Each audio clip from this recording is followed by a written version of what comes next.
તો ઓપરેશન સિંદૂર પર આજે લોકસભામાં ચર્ચા ને લોકસભામાં 16 કલાક સુધી ચર્ચા ચાલશે। રક્ષા મંત્રી રાજનાથ સિંહ ચર્ચાની શરૂઆત કરાવશે। પીએમ મોદી ઓપરેશન સિંદૂર પર લોકસભામાં બોલી શકે છે, તો સાથે સંસદમાં જરૂરી દસ્તાવેજો રજૂ થયા પછી આ ચર્ચા શરૂ થશે।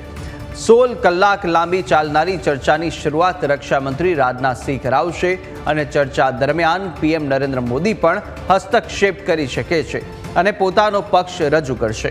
મળતી માહિતી મુજબ આ મહત્વપૂર્ણ ચર્ચા પહેલા રક્ષા મંત્રી રાજનાથ સિંહ, સીડીએસ જનરલ અનિલ ચૌહાણ, સંરક્ષણ સચિવ રાજેશ કુમાર સિંહ અને ત્રણેય સેનાના વડાઓ સાથે બેઠકો કરી છે। આ બેઠકોમાં સરકારની રણનીતિને અંતિમ સ્વરૂપ આપવામાં આવ્યું છે। ઓપરેશન સિંદૂર અંગે વિપક્ષી ગઠબંધન ભારત પણ સક્રિય થઈ ગયું છે અને ચર્ચા પહેલા આજે વિપક્ષી પક્ષોની એક બેઠક યોજાવા જઈ રહી છે, જેમાં સંયુક્ત રણનીતિ પર ચર્ચા કરવામાં આવશે।